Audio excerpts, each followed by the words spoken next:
Bonjour. Alors aujourd'hui, j'aimerais parler des objectifs qu'on peut s'atteindre quand on monte un business, qu'on gère un projet tout seul, qu'on fait des études par correspondance, où on est obligé de s'organiser voilà, dans l'autonomie et l'autodiscipline. Et également quand on fait une formation 100% online, comme j'ai fait 2 fois cette année, des choses comme ça. Donc là, ce qui est très important, c'est de se fixer des objectifs qui sont atteignables. Donc c'est toujours ça, on l'a déjà lu 1000 fois, mais en même temps, c'est quand même bien de le souligner encore une fois. C'est voilà, il ne faut pas se fixer des objectifs trop hauts, mais pas trop bas non plus. Il faut s'objectif, voilà, il faut être entre les deux. Donc en fait, moi, ce que je trouve pas mal déjà de commencer, c'est pour un aspect, on se dit, bah, on fixe un objectif idéal, voilà, vraiment le truc hyper haut et un objectif minimum. Voilà, si j'ai pas ça, ça va pas. Voilà. Donc par exemple, si on prend le financier, bon bah le minimum c'est arriver à payer toutes mes factures et arriver à remplir mon frigo. Ça c'est le minimum. Et le maximum, bah, ça serait, je sais pas acheter une île, mais bon, on va dire oui, vivre au Cap Ferré, machin, avec une super villa, avec un yacht. Bon, voilà, mais c'est rigolo, c'est rigolo à faire. Et après, en fait, on descend.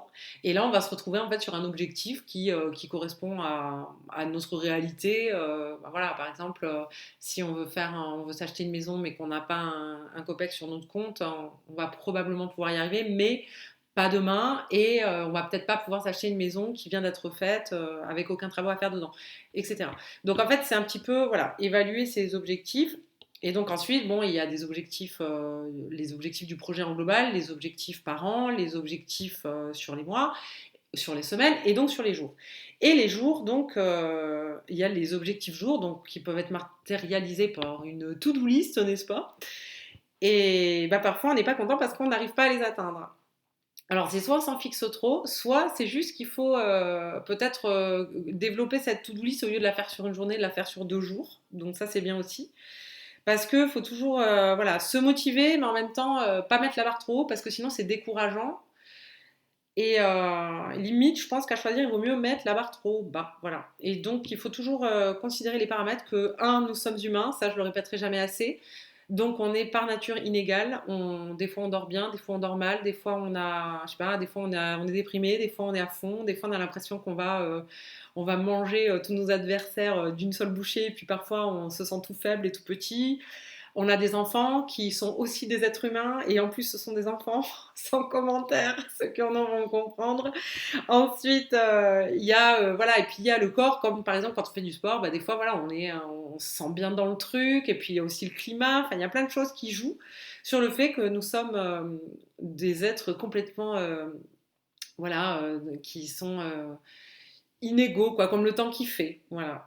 Et ça, il faut l'accepter, je pense. Et puis après aussi, il y a les paramètres extérieurs qui peuvent du jour au lendemain changer. Donc il y a certains pays où on est habitué à l'imprévu, on va dire. Comme par exemple, je sais pas, je vois au Niger, quand on travaille dans un bureau, il y a tout le temps des coupures d'électricité. Et c'est ça la norme, mais c'est voilà, l'inattendu.